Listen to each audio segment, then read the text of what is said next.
Ao planejar uma eletrólise, nós precisamos saber inicialmente quais são as espécies químicas, moléculas, íons presentes na solução, para ter uma ideia do que pode sair como produto no cátodo e no ânodo. Você precisa consultar uma tabela de potenciais de redução e aqui nós temos a reação de oxidação da água. Em uma aula anterior, nós calculamos o potencial para essa reação em pH 7, e aqui você tem a reação de redução da água, e esse é o potencial de redução da água em pH 7. Usamos a equação de Nernst e chegamos a esses valores. Então repare que na oxidação da água, isso aconteceria no ânodo, o produto mais interessante é o oxigênio.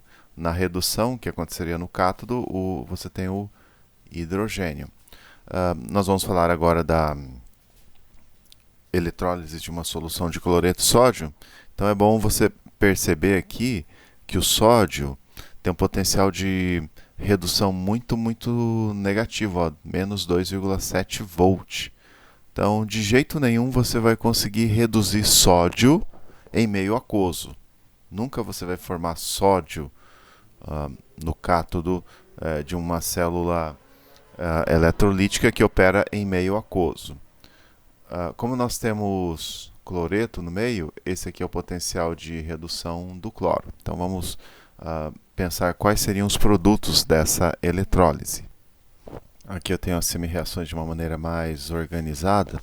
Bom, lembrando, a redução do sódio em meio aquoso é impossível. Então quem vai sofrer redução certamente é a água. Então nós já temos aqui a reação catódica, a reação de redução, a água vai sofrer redução. Quem pode sofrer oxidação? A água ou o cloreto. Vamos colocar aqui essa semi-reação no sentido de oxidação. Então você tem lá 2 cloretos aquoso, dando cloro gasoso mais 2 elétrons. E o potencial aqui, 1,36 volt negativo. Então você vê, o potencial de oxidação do cloreto é mais negativo que o potencial de oxidação da água. Você vê aqui, ó. Então, em outras palavras, o potencial de oxidação da água é maior que o potencial de oxidação do cloreto. Então, teoricamente, a água deveria se oxidar no ânodo. O problema é que essa reação de oxidação da água, mesmo em platina, tem um sobrepotencial muito alto. Então, apesar de os potenciais indicarem que a água seria oxidada e não o cloreto, o contrário é observado, devido ao alto sobrepotencial da reação de oxidação da água. Então, em resumo, o que vai acontecer? Vamos ver. Nós temos o sistema aqui, o sistema eletroquímico. Então, você tem uma bateria, né? A bateria, aqui é o ânodo da bateria, aqui é o polo negativo, aqui é o cátodo da bateria. Vamos ver se o desenho está feito corretamente. O ânodo é o polo negativo, então os elétrons saem daqui, né? Já tem um desenho ali, e os elétrons chegam por aqui no cátodo. Então, se os elétrons chegam por aqui, quem que os elétrons quem sofre redução? A água, né? Então, a redução da água como é? 2 H2O mais 2 elétrons, dando quem é o produto de redução? Bom, o hidrogênio é reduzido, né? Então você vai ter H2 mais OH-. Quantos OH-? 2. Então você tem lá o potencial lá em cima, potencial de redução da água novamente. Está aqui, ó, a reação de redução da água, está aqui, né? Menos 0,42 volt.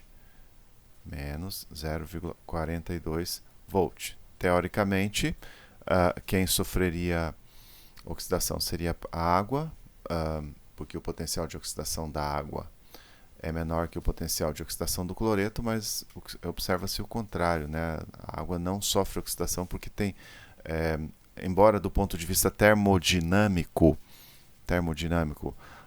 o potencial que indique que a água é mais facilmente oxidada que os íons cloreto, do ponto de vista da cinética eletroquímica, essa reação de oxidação da água é complicada. Você tem um sobrepotencial muito alto, por melhor que seja a superfície catalítica que você use. Então, os íons cloreto vão se oxidar preferencialmente em relação à água. Então, você não vai observar a formação de oxigênio, vai observar a formação de cloro. Então, deste lado aqui, você vai ter a reação de aqui no ânodo, então, você vai ter a oxidação do cloro. Cloro, então, Cl, cloreto, né? 2 cloretos, dando Cl2 mais 2 elétrons. E o potencial aqui, menos 1,36. Tem que dar negativo a soma, né? Porque é um processo não espontâneo. Não basta você mergulhar os eletrodos na solução de cloreto de sódio para a coisa acontecer. Você tem que ter uma fonte externa. Detalhe, né? Aqui é o cátodo. Ó, o cátodo da célula eletrolítica tem sinal negativo. O ânodo da célula eletrolítica tem sinal positivo. É o inverso da bateria.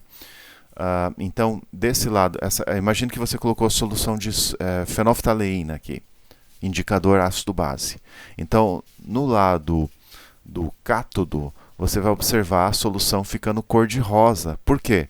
Porque está liberando OH-. Então, está ficando alcalino aqui à medida que a reação acontece. Aqui você vai observar as bolinhas de hidrogênio que você pode colocar e depois fazer aquele experimento da uma pequena explosão com hidrogênio. E do lado direito aqui você tem o ânodo e você tem a liberação de gás cloro. Se você for inalar isso com bastante cuidado, você vai sentir um forte cheiro de água sanitária. Então, você tem isso aqui. Você vai ter, então, 2H2O mais 2Cl-, a reação iônica líquida, vamos dizer assim. Você vai ter H2 gasoso no cátodo, mais Cl2 gasoso no ânodo, mais 2OH-. E o potencial da célula aqui fica menos, vamos somar isso aqui, menos 1,78 volt. Então, você vai ter que impor pelo menos esse valor com sinal trocado à célula eletrolítica. Possivelmente um valor bem mais alto que esse aqui, porque você tem um sobrepotencial. Isso aqui seria esse potencial que seria termodinâmico. O sobrepotencial seria uma contribuição da cinética eletroquímica. Essa reação é interessante porque se você for escrever agora na forma, entre aspas, molecular e não iônica, então você poderia pôr assim, ó, NaCl2 mais 2H2O.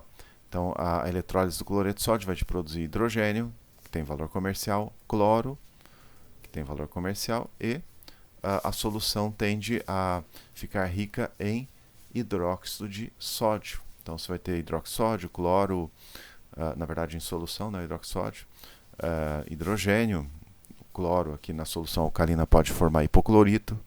Bom, por essa aula é só, a próxima aula nós vamos fazer alguns exercícios.